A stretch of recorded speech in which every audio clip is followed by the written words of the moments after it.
pense qu'on est en train d'essuyer les plâtres, en effet, pour reprendre une vieille expression française.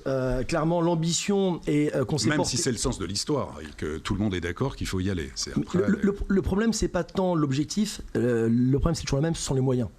C'est-à-dire que ça soit sur la première version de l'audit qui n'a pas fonctionné, que ça soit encore aujourd'hui du DPE, où on s'aperçoit pour des raisons de pondération, qu'on a beau avoir les meilleurs sachants, qu'on a dû développer beaucoup de choses, d'algorithmes et autres, on a tout simplement oublié de pondérer sur les petites surfaces, dès lors où la taille des fenêtres, si vous avez une taille de surface de 30 mètres carrés, et que vous avez une fenêtre qui fait à peu près 1,50 m de large, elle n'aura pas le même impact que si vous avez un appartement de 80 mètres carrés.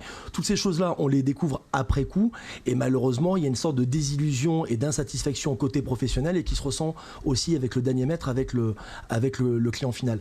Mais au-delà de ça, il y a aussi toute la filière qui est grippée. C'est-à-dire que là, sur ce coup-là, ça a été... on ne veut pas être les premiers, justement, à essuyer les plâtres. C'est-à-dire que les auditeurs, finalement, ils sont absents au rendez-vous parce que maintenant qu'il est opposable, en cas de litige, c'est en première ligne, l'auditeur qui est responsable. Lui-même, il veut bien y aller, mais faut-il pour ça qu'il trouve des compagnies d'assurance expertes qui puissent accompagner dans le cadre de cette nouveauté. La nouveauté, ils n'ont pas le recul, donc ils n'ont pas encore la sinistralité pour savoir à quel taux il faut finalement augmenter la prime ou pas. Et puis après, c'est tout le reste. C'est-à-dire que nous, on a été le premier, le réseau L'Adresse, à mettre en avant un pack éco-logement pour faciliter justement tout le parcours de la transformation énergétique, que ce soit la capacité à pouvoir savoir de combien allait pouvoir disposer tel et tel ménage sur les subventions, à l'obligation de pouvoir réaliser les devis et les travaux facturés par une entreprise artisan RGE. Là, c'est pareil, on a déjà perdu beaucoup au premier coup. Là, au second coup, c'est pratiquement aux abonnés absents. Il faut savoir qu'aujourd'hui, je crois que la filière, au niveau des professionnels aguerris avec le label RGE, je crois qu'on est à peine à 15 ou 20% de la capacité qu'il nous faudrait pour couvrir la demande au niveau du territoire. Donc, véritablement, il y a ça. Et puis, très important. Mais justement, alors, Cédric, pour réagir par rapport à ça, justement, tout ce qui est rénovation énergétique, le DPE, ce qu'on sait sur les logements classés G qui devraient sortir de la location à partir du 1er janvier 2025. Comment c'est vécu par les professionnels ? Alors déjà, préalablement, je voudrais rebondir sur un propos fondamental que vient d'évoquer Brice. L'immobilier se résume en 3 temps. Un temps dans lequel on vit dans son bien, et qui est finalement le temps le plus important, un temps d'achat et un temps de revente. Il est évident, Brice l'a précisé, qu'il y a un temps d'attention particulière, c'est le temps choisi de la revente. Le temps choisi de la revente doit être un temps qui doit être guidé par le professionnel, qui doit être évoqué en fonction de la connaissance d'un marché et de l'appréhension de ce qu'il va devenir sur un court ou sur un moyen terme. On sait qu'à long terme, le marché immobilier est toujours en croissance et il ne cessera de l'être. On sait que depuis les années après-guerre, l'immobilier a toujours des valeurs qui ont doublé celles de l'inflation. Donc le temps d'achat, lui, il est toujours au présent. Acheter un bien immobilier, quel que soit le montant des taux, quelle que soit la période de crise que l'on traverse, etc., ce n'est pas un achat spéculatif. On conservera de la valeur, c'est un achat pour se loger, sur lequel on se projette long terme et sur lequel il ne faut pas avoir un regard court-termiste qui nous donne une inquiétude sur ce qui se passe à l'instant T. Parce qu'à long terme, on sait qu'on en sort toujours gagnant. Ça, je pense que c'est déjà quelque chose de fondamental. Ensuite, concernant le DPE, il ne faut pas oublier un point d'importance, c'est que quel est l'état du parc français ? Le parc français locatif privé, on estime à 80% le nombre de logements qui sont considérés dans les logements E, F et G. C'est-à-dire que 4 logements sur 5 ne seront plus potentiellement louables à compter de 2035.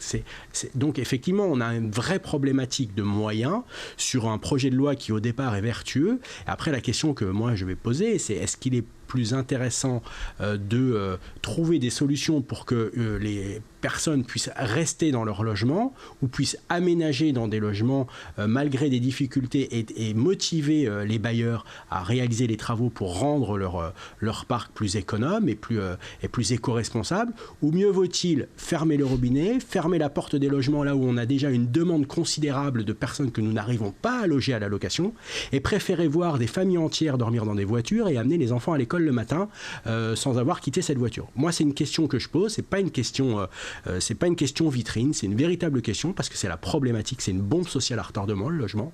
On parle d'immobilier souvent, mais moi je parle de logement, j'évoque le logement et je pense que c'est un sujet qui doit être pris beaucoup plus en considération. Brice, je partage complètement et je pense qu'en effet, sous couvert d'avoir une ambition qui soit, rappelons une fois de plus, extrêmement louable et auquel je m'inscris complètement, parce que je trouve que ça donne encore plus de sens à notre métier. Moi, c'est comme ça qu'on a vraiment transmis et relayé l'information au sein du REU, c'est-à-dire on partage...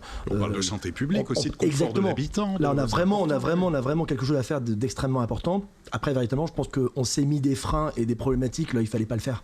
C'est-à-dire qu'on a clairement anticipé un espèce de succès qui, pourtant, était de bon augure par rapport à tout le succès qu'a rencontré MaPrimeRénov'. Il y a une dynamique qui est en marche, parce qu'on ne peut pas arrêter non plus, autrement on casse les dynamiques, c'est des artisans derrière, c'est l'emploi aussi. Mais le problème, une fois de plus, c'est que le reste à charge, une fois qu'on a touché les subventions, est beaucoup trop conséquent. Il y a très peu d'artisans qualifiés disponibles pour répondre à la demande. Forcément, on en revient un peu comme sur un marché immobilier avec des fondamentaux, avec l'indice de tension entre l'offre et la demande. Dès le moment où la demande est bien supérieure à l'offre, les artisans, ils n'ont aucun intérêt à vous faire finalement grâce de quoi que ce soit. Les matériaux n'ont cesse d'augmenter depuis qu'on connaît malheureusement toutes les crises qui se succèdent et auxquelles l'inflation malheureusement est encore présente au rendez-vous, même si les nouvelles sont plutôt bonnes au niveau européen et français. Et clairement aujourd'hui, même si je trouve que c'est normal de toujours aider ceux qui sont les plus démunis, je crois qu'on se raconte un peu des histoires.